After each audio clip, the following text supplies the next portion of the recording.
నేను ఈ పని చేసి 2 ఏళ్లు అవుతుంది. మరి ప్రభుత్వం అధికారంలోకి వచ్చింది.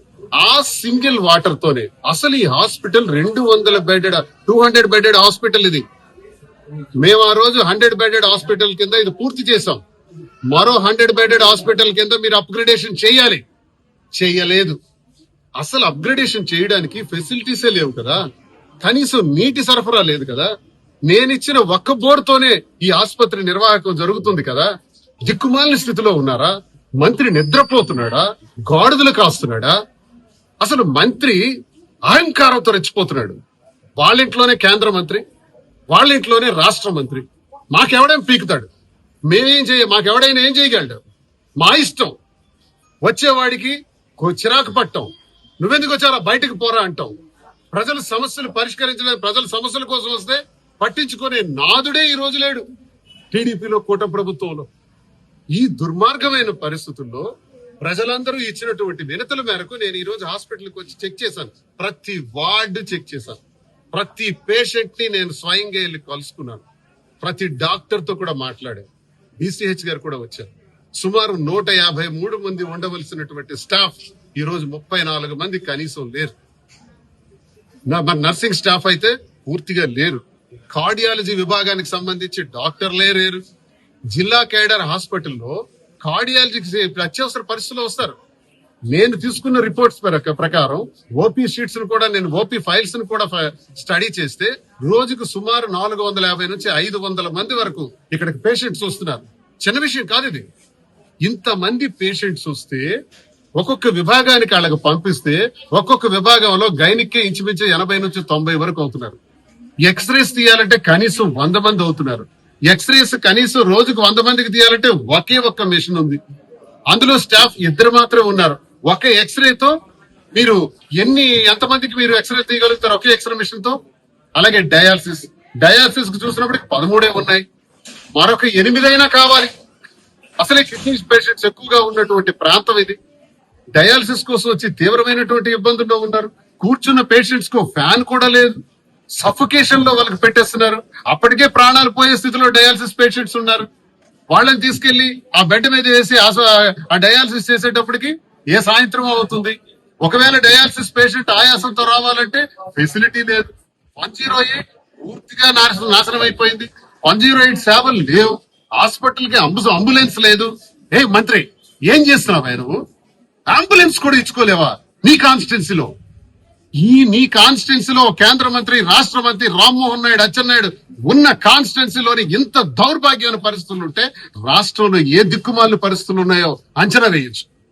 ఆరోగ్యశ్రీ 3228 రకాల రోగాలకి జగన్మోహన్ రెడ్డి గారు వెన్నుపూస వ్యాధి వచ్చినా, కార్డియాక్ ప్రాబ్లం వచ్చినా, ట్రామాలో ఏవైనా ఫ్రాక్చర్స్ అయినా, ఆఖరి కాక్లియర్ ఇంప్లాంటేషన్ లాంటి డిసీజులు వచ్చినా, 7.5 లక్షల రూపాయలు ఖర్చు అయినా, సికిల్ సెలేమియా లాంటి డిసీజులు వచ్చినా, బ్లడ్ క్యాన్సర్ వచ్చినా ఆరోగ్యశ్రీ ద్వారా సేవలు అందించినటువంటి జగన్మోహన్ రెడ్డి ప్రభుత్వం ఎక్కడ?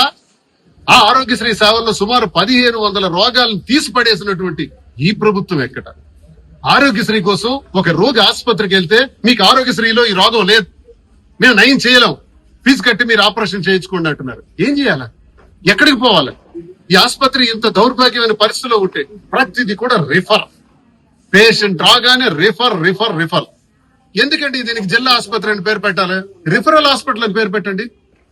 మేం కష్టపడి జగన్మోహన్ రెడ్డి గారి ఆశీస్సులతో ఈ ఆసుపత్రి ఓపెన్ చేస్తే నీ అబ్బగాడి జాగీర్ అనుకున్నావా? టెక్కల్ నియోజకవర్గం ప్రతిరోజు లంచం. అచ్చెన్నాయుడికి రోజుకు 2 కోట్ల రూపాయలు లంచం కావాలట. ఆ 2 కోట్లు గ్రానైట్ల ద్వారా కావాలి.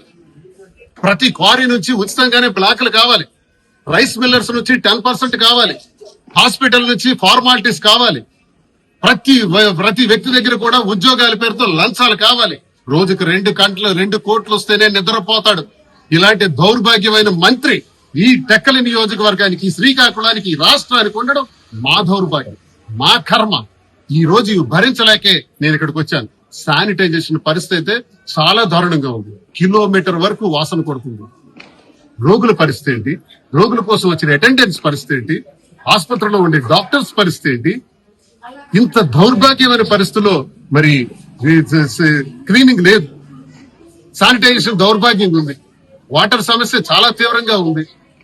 నేను ఒకటే చెప్తున్నా, శానిటైజేషన్ వెంటనే రెక్టిఫై చేయండి. హెచ్చరిస్తున్నాను, మంత్రికే హెచ్చరిస్తున్నాను. శానిటైజేషన్ రెక్టిఫై చేయి. నీకు సిగ్గు లజ్జ ఉందా లేదా? 11 గంటలకు నేను వస్తానంటే నువ్వు వస్తానని ఇవన్నీ చెక్ చేసావంటే ఏం చూసావు నువ్వు? తిరిగావా ఎక్కడైనా? వాడికైనా పోయావా? బాత్రూమ్స్కి వెళ్ళావా? టాయిలెట్స్కి వెళ్ళి చూసావా? అని వాటి తిరిగావా? ఒకసారి అందరి డాక్టర్స్ నీళ్ళు కలిసావా? నీకేం తెలుస్తుంది? ఒళ్ళు బలిసింది బాగా. ప్రజలు అలా పోతే నీకేం పోయింది? మంత్రి అయిపోయినా కదా, ఇష్టానుసారంగా బిహేవ్ చేస్తున్నారు. ఖబర్దార్ అచ్చెన్నాయుడు, రామ్మోహన్ నాయుడు, హెచ్చరిక చేస్తున్నాను. వాటర్ సమస్య పరిష్కరించాలి. కలెక్టర్ గారికి నేను తెలియజేస్తున్నా. డిసిహెచ్ గారు కూడా ఇప్పుడే వచ్చారు. నేను సమస్యలను కూడా లిస్ట్ అవుట్ చేసి ఇచ్చాను. మరో బోర్ కొట్టండి, అవసరమైతే 2 బోర్లు వేయండి. 2 బోర్లు వేసి ఈ సంస్థకు వాటర్ వచ్చేటట్టు చేయండి. వాటర్ సమస్య టెక్కలికి వాటర్ స్కీమ్ నుంచి అయితే వాటర్ ఈ ఆసుపత్రికి రాదు, అది అప్లయన్స్ లో ఉంది. టెక్కలి వాటర్ స్కీమ్ కి సంబంధించి చాలా సమస్యలు ఉన్నాయి. అది ఫెయిల్యూర్ స్కీమ్.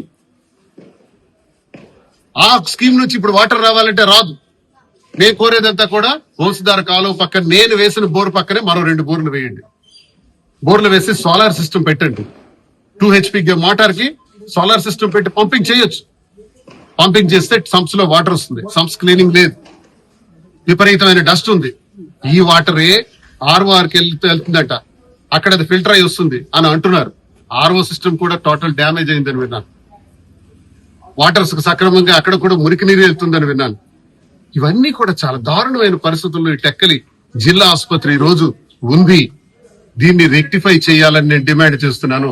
లేకపోతే సిగ్గు లజ్జ నీకు లేకపోతే, నీకు చేత కాకపోతే ఈ టెక్కల్ నియోజకవర్గంలోనూ ఒక ఆసుపత్రిని నువ్వు నడిపించుకోలేకపోతే రాజీనామా చేయవయ్యా. నీకెందుకయ్యా మంత్రి పదవి? మంత్రి పదవి అంటే ప్రోటోకాల్ వేసుకొని పోలీసులను వెనక ముందు వేసుకొని వెళ్ళటం అనుకుంటున్నావా? ప్రజా సమస్యలు పరిష్కరించాలి. ప్రజల కోసం నిరంతరం పనిచేయాలి. ప్రజలకు కనపడకుండా ఇష్టానుసారం విదేశాలు తిరగటం కాదు, ఇష్టానుసారం వెళ్ళి డబ్బును వృధా చేయడం కాదు, ప్రభుత్వ ధనాన్ని. నేను చంద్రబాబు నాయుడు గారికి, లోకేష్ గారికి, పవన్ కళ్యాణ్ గారికి నేను ఈ ప్రభుత్వానికి డిమాండ్ చేస్తున్నాను, వెంటనే ఈ సమస్యలను పరిష్కరించమని. ఇది జిల్లా ఆసుపత్రి హోదా కలిగినటువంటి టెక్కల ఆసుపత్రిది. అలాగే రిమ్స్ లో కూడా రిఫర్స్ చేస్తున్నారట.